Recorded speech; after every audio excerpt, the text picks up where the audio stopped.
पत्नी के क्रूरता के मामले में पति की सरकारी नौकरी पर रोक।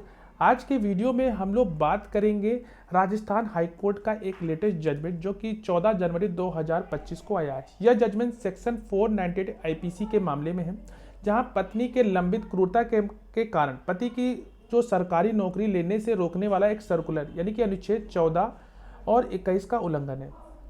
राजस्थान हाई कोर्ट की पीठ ने धारा 498 आईपीसी के तहत लंबित क्रूरता के मामले के आधार पर याचिकाकर्ता की उम्मीदवारी खारिज करने का एक आदेश को रद्द किया और यह फैसला सुनाते हुए कहा कि याचिकाकर्ता केवल विचाराधीन व्यक्ति है और मुकदमे के परिणाम के आधार पर उसका भाग अभी तय होना बाकी है। इसके अलावा अदालत ने कहा कि विवाह के टूटने के मात्र को इस तरह नहीं माना जा सकता कि पति एकमात्र दोषी पक्ष है, क्योंकि उसकी पत्नी ने उसके खिलाफ आपराधिक आरोप लगाए जो अभी साबित होना बाकी है। प्रथम दृष्टया दिनांक 8/3/2024 को विवादित आदेश देखने के बाद जिसे बोलने वाला आदेश कहा जा रहा है, यह बोलने जैसा कुछ भी नहीं है। यह स्पष्ट नहीं करता कि लंबित अपराधी मुकदमे प्रकृति किस तरह के याचिकाकर्ता द्वारा किए गए जाने वाले कर्तव्यों कैसे आक्षेप लगाती है। अदालत ने प्रतिवादी को इस दलील को खारिज किया कि चूंकि आरोप पत्र दाखिल हो चुका है, इसलिए याचिकाकर्ता नियुक्त किए जाने योग्य नहीं है। इसमें यह भी कहा गया कि आईपीसी की धारा 498A, 406, 323, 494 के तहत आरोपों के बावजूद याचिकाकर्ता को दोषी साबित होने तक निर्दोष माना जाता है। अदालत ने यह भी पाया कि यह आदेश केवल अभी लंबित अपराधों में आरोप के आधार पर उसकी नियुक्ति पर अन्यायपूर्ण तरीके से रोक लगाता है, जिसमें संविधान के अनुच्छेद 14 और 21 के तहत याचिकाकर्ता के अधिकारों का उल्लंघन होता है। निष्पक्ष सुनवाई के बिना समान व्यवहार और व्यक्तिगत स्वतंत्रता से इनकार किया जाता है। याचिकाकर्ता ने 2013 में लोअर डिवीजन क्लर्क के पद के लिए एक भर्ती प्रक्रिया में भाग लिया था। चयन प्रक्रिया में देरी हुई और 2022 में अंतरिम सूची जारी की, जिसमें याचिकाकर्ता का नाम आया।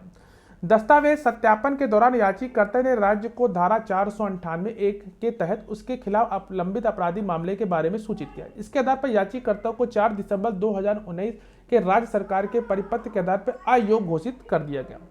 इस निर्णय को चुनौती दी गई, जिसमें न्यायालय ने 2022 को अनुमति दी। साथ ही समिति गठित करने की उनकी जिम्मेदारी पर पुनः विचार करने और स्पष्ट आदेश पारित करने का निर्देश दिया। इसके बाद उसी सर्कुलर के आधार पर उम्मीदवारों को फिर से खारिज कर दिया गया।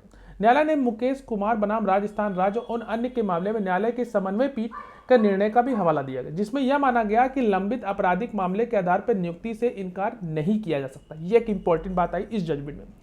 इस प्रकार न्यायालय ने यह फैसला सुनाया कि लोअर डिवीजन क्लर्क पद के लिए याचिकाकर्ता की उम्मीदवारी खारिज करने वाला आदेश और सीमित रिपोर्ट मनमाना और अनुचित और उचित का विचार अभाव है, जिसे रद्द करने के लिए न्यायिक हस्तक्षेप की आवश्यकता है। यह भी माना गया कि नौकरी के विज्ञापन के समय कोई भी सुनवाई कार्रवाई लंबित नहीं थी और प्रतिवादी देरी ने याचिकाकर्ता को एक सही नियुक्ति से वंचित कर दिया। अदालत में यह भी कहा गया कि किसी भी मामले में लंबित अपराधी मुकदमा जब तक कि दोष सिद्धि के माध्यम से दोषी साबित न हो जाए, नियुक्तियों पर रोक नहीं लगाई जा सकती। याचिका को अनुमति दी गई और राज्य को याचिकाकर्ता को नियुक्ति पत्र जारी करने का भी निर्देश दिया, जो कि लंबित अपराधी मुकदमे के अंतिम परिणाम के अधीन होगा। साथ ही याचिकाकर्ता से दोष सिद्धि के मामले इस आदेश के आधार पर इक्विटी का दावा नहीं करने का वचन भी दिया जाएगा। तो यह जजमेंट जो हाल ही में राजस्थान हाई कोर्ट का आया है, आशा करते हैं जजमेंट आपने समझा होगा। अगर आपकी कोई भी क्वेरी हो तो डायरेक्ट कॉल पे भी अपना अपॉइंटमेंट बुक करा सकते हैं। उसका नंबर स्क्रीन और डिस्क्रिप्शन बॉक्स पे दिया है। मिलते हैं एक नेक्स्ट वीडियो में, तब तक के लिए धन्यवाद।